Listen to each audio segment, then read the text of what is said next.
할렐루야.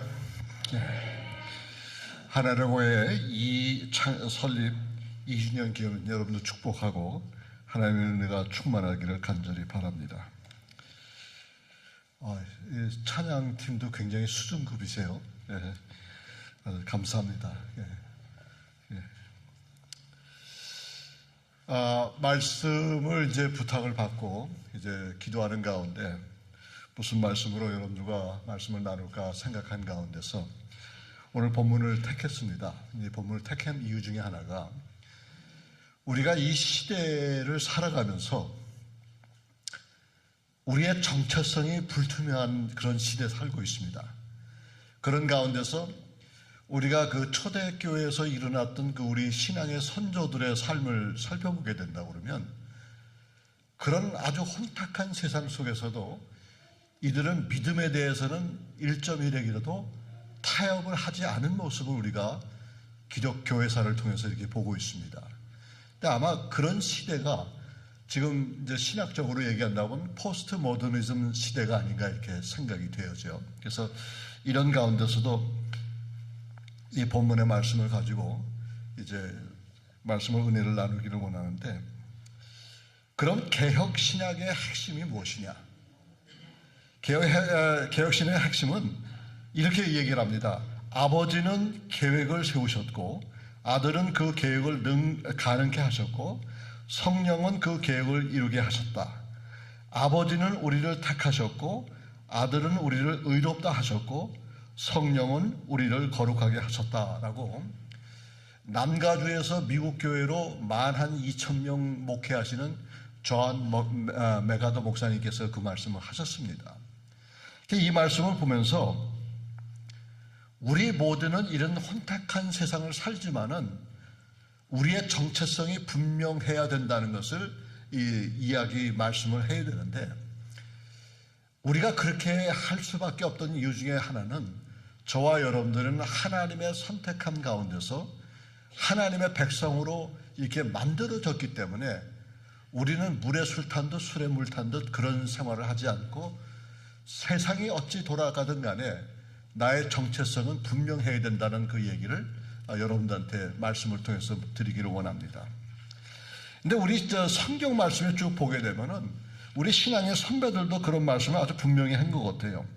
무슨 말씀하냐면 골로새서 1장 1절에도 보게 되면은 이런 말씀이 있습니다. 하나님의 뜻으로 말미암아 그리스도 예수의 사도된 바울과 형제 디모데라는 이렇게 말씀하고 있어요. 이 말씀을 가만히 묵상해 보면 그때 그 당시에 핍박을 받고 있는 이런 크리스찬들에게 이런 말을 가지고 이렇게 시작을 하고 편지를 썼다는 얘기는 상당히 육신적으로도 이 어려움이 많은 그런 상황 속에 있습니다. 그럼에도 불구하고 이들은 자신의 그 정체성에 대해서 분명히 해놓고 시작하는 것을 볼 수가 있어요. 빌립보서 1장 1절에도 그랬죠. 그리스도 예수의 종 바울과 디모데는 그리스도 예수 안에서 빌립보에 사는 모든 성도와 또한 감독들과 집사들에게 편지하노니 이렇게 이야기합니다. 이런 혼탁한 세상 속에서 흑백이 분명해야 된다고 저는 확신하는 것입니다. 그래서 이제 구약에서도 이런 얘기가 나오는데 여호수아서 24장 14절부터 15절 말씀 여러분들 잘 아시는 말씀인데 그 말씀이 이렇게 됐어요. 그러므로 이제는 여호와를 경외하며 온전함과 진실의 마음으로 그를 섬기라. 너희의 조상들이 강 저쪽과 애굽에서 섬기던 신들을 치워버리고 여호와만 섬기라. 만일 여호와를 섬기는 것이 너희에게 좋지 않게 보이거든 너희 조상들이 강 저쪽에서 섬기던 신들이든지 또는 너희가 저주하는 땅에 있는 아모리 족속의 신들인지 너희가 섬길 자를 오늘 택하라. 오직 나와 내 집은 여호와를 섬기겠노라 하니. 얼마나 이 혼탁한 세상 가운데서도 우리 믿음의 선조들이 자기 신앙에 대해서는 아주 분명한 것 같습니다. 그러니까 이렇게 신앙이 분명한 사람들만이 이 혼탁한 세상 속에서 살아남을 수 있다는 얘기입니다. 그러니까 저와 여러분들은요, 저는 어디 여행을 가거나 비행기 타고 가게 되면 옆자리에 앉은 사람에게 우리 올 때는 우리 같은 목사님이니까 내 얘기는 안 했지만은 옆 사람한테, 모르는 사람한테 내가 먼저 소개를 한다. 나는 목사고 대학 교수고 주의 복음을 전하는 사람이다. 이렇게 분명히 얘기를 해요. 그 사람이 원든 원치 않든 간에. 근데 그걸 뭐 자랑하려는 게 아니라 나의 정체성에서 이제 한 2-3시간 같이 타고 다니는 그 비행기 안에서 무슨 얘기를 할 수가 있겠습니까? 그러니까 이런 얘기를 하면은 믿는 사람 같으면 대화가 정말 잘 돼요. 근데 믿지 않는 사람들은 아예 그냥 고개까지 틀어버리는 거예요. 고개까지 틀고서 아예 끝날 때, 내릴 때까지 아무 소리 안 하는 거예요.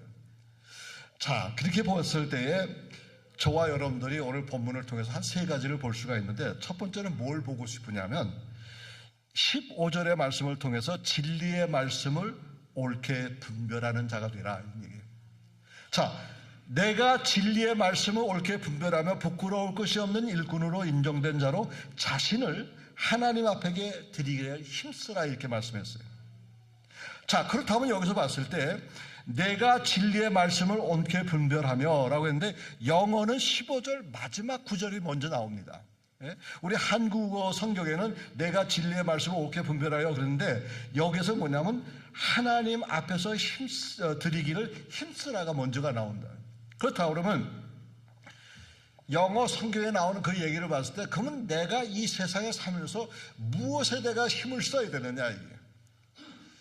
여러분들이 원튼 원치 않든 우리가 이 세상에 살아갈 때에 삶을 위해서, 영적인 삶이든 아니면 육적인 삶이든 우리는 열심을 냅니다. 우리 한국 사람들은 전 세계 어느 나라 사람들보다 더 열심을 하는 것 같아요. 더 열심을 내는 것 같습니다. 그런데 여기서 힘쓰라는 얘기를 보면은 땀을 흘리라는 얘기예요. 자, 이렇게 본다고 그러면 우리가 하나님의 구원 계획을 보게 된다면 우리가 할 수 있는 것은 아무것도 없어요. 그렇죠? 그렇지만 일단 내가 구원을 받고 정말 의롭다 함을 그 인정을 받는 사람들에게는 그 다음부터는 주님 만날 그날까지 열심히 땀을 내야 되는 것입니다. 그런데 열심을 해도 목적 의식이 불투명한 사람은 완전히 잘못된 것에 힘을 쓴단 말입니다. 그러니까 우리 예수 그리스도를 개인의 구세주로 믿는 사람들에게는 분명한 정체성이 세워졌기 때문에 우리는 천국에 가는 그 목적이 있습니다, 사실. 그러니까 천국에 가는 목적이 있는데 그냥 내가 예수 믿었다고 해서 그냥 자동적으로 그냥 가는 것이 아니잖아요. 그죠? 우리가 구원 받았지만은 우리가 이 성화의 과정을 얼마나 진실되게 열심으로 살아가느냐, 그게 종합적인 가장 큰 이슈가 될 것 같습니다. 그래서 여기 보니까 요한복음 17장 17절에 말하지만 그들은 진리로 거룩하게 하옵소서, 아버지의 말씀은 진리이다 라면서 진리에 대해서 설명을 하는 것입니다. 예수님의 제자들을 위해서 하나님께서 드리는 예수님의 그 중보, 이런 얘기입니다. 원래 이 중보라는 말을 우리가 좀 많이 사용하지만은 이 중보는 딱 한 분밖에 중보할 수가 없어요. 우리 예수님만이 중보할 수가 있습니다. 그렇죠? 예수님만이 우리를 중보하는데 우리는 편의상 우리가 중보기도 하고 중보한다고 이렇게 이야기하지만은 진정한 우리를 하나님 앞에서 중보하실 유일한 분 한 분, 예수 그리스도밖에 안 계시단 말이에요. 그러니까 거기에다 우리가 목숨을 거는 거예요. 여러분들 보십시오. 무엇 때문에 삽니까? 여러분 삶 속에서 무엇이 여러분들의 동기부여를 주십니까? 우리 모두가 어떤 사람은 난 동기부여가 없고 그냥 일 적당히 하고 그냥 여기서 살면서 뭐 잘 먹고 잘 살면 뭐 그만이지 뭐 무슨 동기가 필요하냐? 아니에요. 설상 그런 얘기 한다 하더라도 그분의 얘기를 가만히 들어보면은 그 속에는 뭔가가 자기가 바라는 게 있는데, 우리 믿는 사람에게는 이 동기부여가 상당히 중요하다는 거예요. 근데 이 세상의 사람들은 삶을 살아가면서 자기가 왜 삶을 살아가는지도 모르는 거예요. 근데 그런데 그러면서 내가 힘을 쓴다고 했을 때는 우리 헛된 것을 바라보고서 힘을 쓰게 된단 말입니다. 그럼 그거보다 더 이렇게 손해보는 일이 어디가 있었겠어요? 자, 이런데 하나님의 말씀을 우리 자신이 간직해야 된다고 그랬는데, 요한복음 17장 19절에 이런 말씀이 있어요. 또 그들을 위하여 내가 나를 거룩하게 하오니 이는 그들도 진리 거룩함을 얻게 하려 함이니라 그랬어요.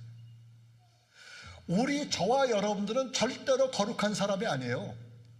죄투성이로 있습니다. 우리는 그 부끄러운 것이 너무나 많은 거예요. 그러나 우리가 의인 됐다, 의인 칭함을 받는 것은 나의 업적이 아니고 나의 잘난 모습이 아니고 또 나의 자유로운 모습도 아니에요. 우리가 된 것은 분명히 예수 그리스도의 보혈의 피의 능력입니다.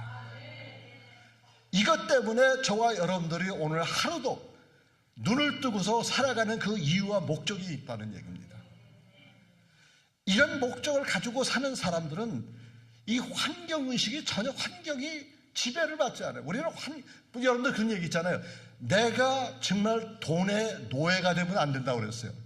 우리는 돈에 대해서 돈을 지배할 수 있는 능력이 있어야 되는 것입니다.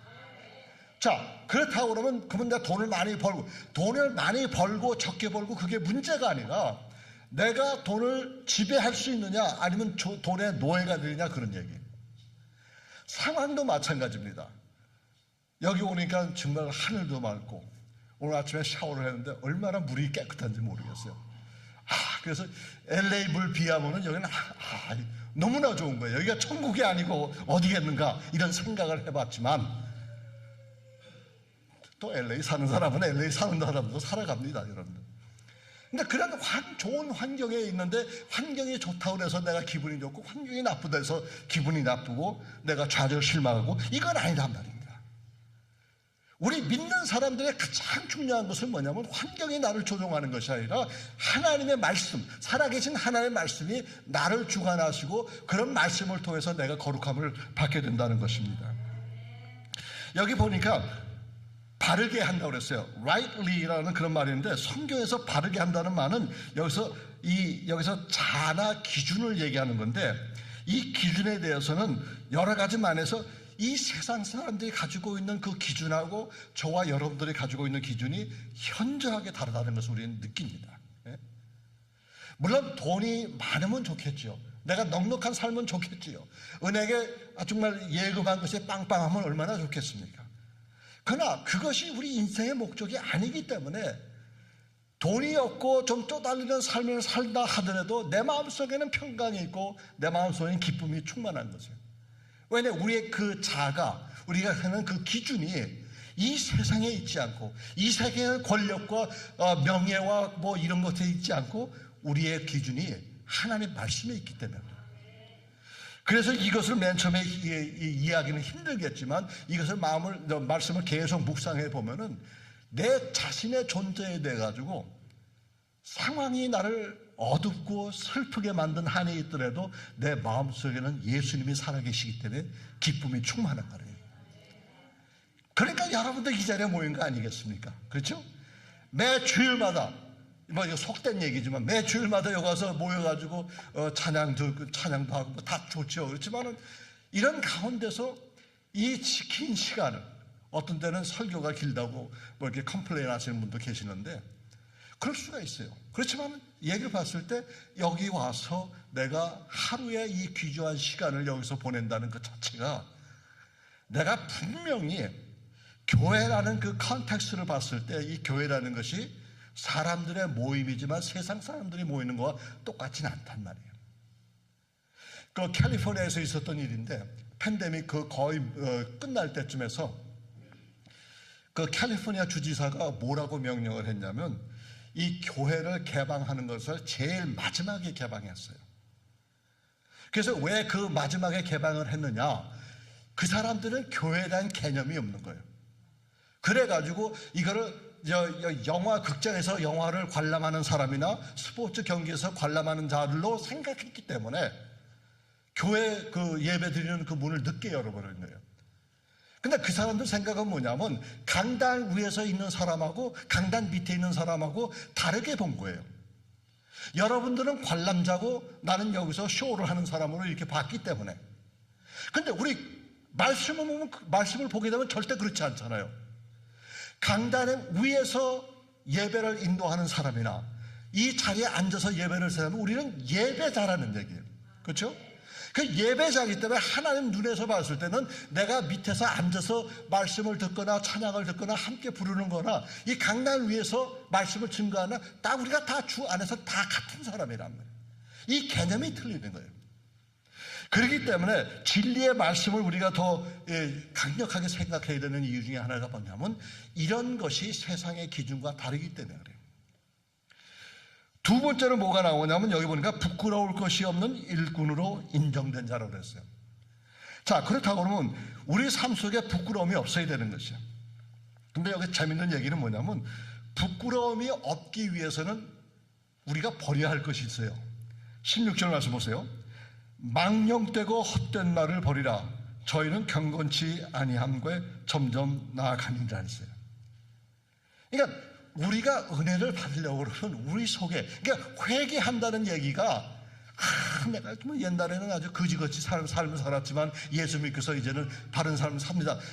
물론 그것도 회개지만은 매일매일 삶 중에 저를 포함해서 우리 모두는 매 순간순간마다 우리 숨쉬는 순간마다 죄를 짓습니다. 저 같은 경우는 특별히 운전할 때 죄를 많이 져요. 참 저는 점잖게 스탠다드로 잘 운전하고 가는데 이따금씩 끼어드는 족속들이 있어요. 그러면 처음 들어오면 우선 입에서 욕부터 나가는 거예요. 근데 그 욕을 하면은 나 혼자 들어요. 차 안에 아무도 없잖아. 얼마 한 2주 전인가 3주 전에 후회에 가는데 이제 중동 사람들이 있는데 나이가 좀 많으신 분들이 그 조그만 차 안에 7명인가 탔어. 그것도 불법인데 막 가는데 그 후리웨이를 이제 갈아타려고 그러면 그 폴크라고 그러잖아요. 그 갓길 확 들어오는데 제가 트럭을 몰고 가는데 그 브레이크를 잡았는데 이게 나중에는 핸들을 조정을 못 하더라고요. 너무나 빨리 이게 들어와가지고. 그래가지고 여러분들 제가 목사 아닙니까? 어떤 행동을 했겠어요? 에? 용서했겠어요? 용서했겠어요? 아니죠. 이 속에 있는 그 죄성이 그냥 그때는 완전히 하나님도 안 보이고 예수님도 안 보이고 목사도 안 보여. 그래가지고 그냥 쫓아가는 거야. 그 큰 차를 가지고 막 쫓아가면서 그냥 빵빵대고 막 그랬더니 앞에 가는 사람이 놀랬나 봐. 그래서 나중에 그 갓길 다 끝나서 다음 후리웨이를 가서 차선을 바꿔가지고 그 다음에 막 가야 되는데 이 고개가 말입니다. 옆을 안 볼 수가 없는 거야. 이렇게. 어떤 존재가 저렇게 운전하는지 탁 보고서 그냥 눈 쫙 째리고서 한 번 그냥 날려버렸다고 눈. 말은 안 되니까 쫙 째려보고 그냥 갔어요. 그것도 주일날. 그래가지고 한참 가다 보니까 야, 네가 목사가 맞냐? 네가 신앙인이 맞냐? 그런 생각하면서 이제 그렇게 갔는데 어쩔 수 없어. 이 세상에 살다 보면 그래요. 그러면서 또 회개하고 또 저기 하는데 여기서 봤을 때 인정된 버릴 것을 버려야 되는데 우리의 속에 있는 그 악적, 그러니까 죄악스러운 그 모습을 많이 버려야 돼. 그러니까 버리려니까 예배가 필요한 거예요. 버리려니까 말씀 공부가 필요한 거예요. 버리려니까 찬양이 필요하고 버리려니까 실제로 하나님 말씀 선포하는 걸 들어야 된다는 말이에요. 그런데 그 가운데서 만약에 깨끗이 청소를 해놨고 아무 일도 안 한다고 그러면은 누가 또 들어옵니까? 성경 말씀을 보니까 마귀가 1법에 더 많은 마귀를 몰고 들어온다고 그랬습니다. 그러니까 우리 빈 마음에 하나님의 말씀을 계속 채워야 되는 거예요. 그러다 보니까 우리가 버려야 할 것을 버리는데 여기 보니까 사도 바울은 하나님을 마음에 두기 싫어하는 자로 이게 평가를 한 거예요. 그러니까 내가 하나님을 믿는다. 그러니까 뭐가 나쁘냐면요. 아예 믿지 않는 사람은 우리가 어떻게 할 바를 모르는 거예요. 예? 또 믿는 사람은 얼마든지 그래요. 근데 이것도 아니고 저것도 아니고 어정쩡한 사람들이 너무나 피곤한 거예요. 이게. 제가 목사이기 때문에 이런 걸 잘 아는데 직접 경험도 하고. 근데 뭐냐면 장례식에 갈 때 어느 장례식에 가장 힘드냐면 여러분들 보세요. 말씀을 정말 잘 믿다가 천국에 가시는 분은 신이 나요. 그게 부흥의 장소야, 그게. 그리고 만약에 전혀 말씀이 없는 조객이 있는 그런 거 보면은 복음을 전하면 그분이에요. 성경 말씀을 복음을 전하면. 근데 애매모호한 사람이 계세요. 이 교회는 나가긴 나가는데 주님을 아는지 모르는지 잘 모르는 사람은 뭘 어떻게 설명해야 될지 모르는 거예요. 그러니까 여기서 봤을 때 저와 여러분들은 하나님을 마음에 두기 싫어하는 자라고 사도 바울이 이야기한 속에서는 이런 일들이 있기 때문에 17절 말씀을 보니까 저들의 발은 독한 창질과 같다 그랬어요. 여러분들 옛날에 어르신들이 고름 이렇게 있으면 고름 어떻게 합니까? 그냥 뭘 약을 발라서 덮습니까? 아니잖아요. 고름은 완전히 짠단 말이에요. 그러면 거기서 누리끼리 하고 말입니다. 그게 막 나와요. 아직 여러분들 그런 거 모르시죠? 예? 우리 잘할 때 보면 고름 내가는데 그걸 또 하고 어떤 분은 그걸 고름을 갖다 입으로 안 나오니까 이렇게 입으로 막 빨아내가서 뱉고 그러는데 이런 그 창질과 같다고 이렇게 얘기를 합니다. 이런 마음 속에서 저와 여러분들 삶 속에 실질적으로 못된 것은, 죄악된 것은 날마다 이렇게 버려야 되는데 우리 의지로는 안 되는 거예요, 이게. 그럴 때 하나님의 말씀이 필요한 거예요. 그래서 여기 19절에 뭐라고 나오냐면 그러나 하나님의 견고한 터가 서 있으니, 여기 보면 견고한 터는 서 있으니라고 이렇게 과거에서 이렇게 얘기했어요. 이 얘기는 뭐냐면 우리의 인생 속에서 하나님의 견고한 터는 누굽니까? 예수 그리스도란 말이에요. 예수 그리스도가 이미 세워졌기 때문에 여기서 얘기하는 뭐냐면 이 악한 종양들이 그 모든 게 잘못된 것이 다 버려져 있는 것은 실질적으로 우리가 이 삶이 하나님께서 인정받는 사람. 그러니까 여러분 생각해 보세요. 우리는 이 세상을 살아가면서 누구에게든지 인정을 받으려고 그래요. 그러니까 여기는 뭐 이렇게 가만 보니까 찬양하는 모습도 보고 여러분들 얼굴을 보니까 신앙생활을 참 잘하시는 분 같아요. 그러니까 목사님이 어딜 가시든 안 가시든 주일 교회는 잘 지키시는 분 같아. 제가 보기에. 아니에요? 네? 담임 목사님 어디 출장 가면 여러분들도 안 나오세요? 요즘에 담임 목사한테 눈도장 찍으려는 사람들 얼마나 많은지 못해요. 저 밑에 동네는 항상 그런 교회가 많습니다. 네? 여기는 그렇지 못해도. 아니, 내가 하나님의 자녀로서 주일 예배 드리는 것은 이게 의무가 아니라 이건 셀레브레이션이에요. 그렇지 않아요? 주일날 한동안 내가 세상에 살면서 이 모양 저 모양으로 이리 치고 저리 치고 이런 피곤한 인생을 살다가 탁 본당문을 탁 들어와서 그 의자에 탁 앉으면 눈물이 쭉 나는 거야. 그럼 내 아버지 집에 와서 내 아버지 집에 와서 주님을 만나는 그 감격과 그 즐거움과 그 기대감 속에서 내가 두 눈물이 뜨거운 눈물이 흘러내리는 거예요. 이게 바로 신앙인들이라는 얘기예요. 근데 우리는 죄송합니다. 오 목사님 참 훌륭하신 분인데 제가 그 말을 하려고 그런 게 아니라 이 오 목사님한테 눈도장 찍을 필요가 있습니까? 없습니까? 그러니까 오늘 하루 저 재워주세요. 그래서 내일 가니까. 이게 사실 이게 잘못된 얘기예요. 우리 우스갯소리 얘기하지만은 실질적으로 우리는 누구한테 이게 보이려고 한단 말이에요. 그러니까 성경 말씀은 그래요. 내가 사람에게 덕을 끼치냐? 아니다 이게. 그러니까 사도 바울이 그랬잖아요. 나라는 존재 자체가 하나님 앞에 인정받는 자가 되기를 힘쓰는 것이 바로 저와 여러분들의 생활이 아닌가 생각합니다. 그러니까 이 예배라는 것을 봤을 때 실질적으로 우리는 인치심을 받은 자라야 돼요. 인침이 뭐냐면 여러분들 완전히 씨를 했다는 얘기예요. 요즘은 그렇지 않지만 옛날에는 이제 편지를 이렇게 보낼 때에 편지에 이렇게 뒷장에다 이게 붙여놓고서 촛불을 이렇게 부어본 다음에 거기다가 자기 임장 도장을 찍어버려요. 그러면 그 받는 사람 위에는 그거를 편지를 볼 수가 없도록 만드는 거예요. 물론 뜯어볼 수가 있죠. 그렇지만 뜯어본다고 그러면 나중에 이렇게 메시지가 바로 전달됩니까? 안 되잖아요.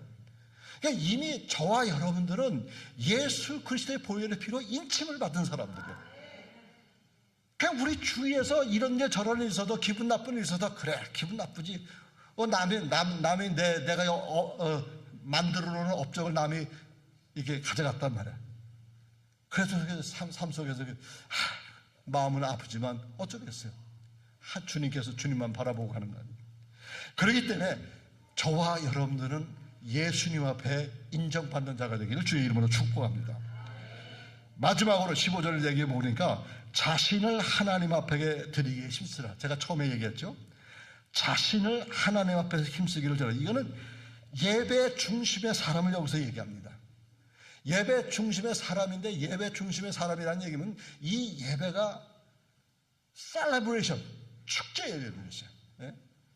근데 오늘 이렇게 예배 드리는 가운데, 우리 찬양팀도 그렇지만은 또 이 성가대로 찬양하시는 분들, 또 이 교회 왔더니 색소폰 부르시는 분이 또 꽤 있으세요. 아주 수준급이세요. 제가 수준급이라고 그러면 여러분 믿으셔야 됩니다. 제가 전직 누구야? 전직 제가 음악도였습니다. 제가.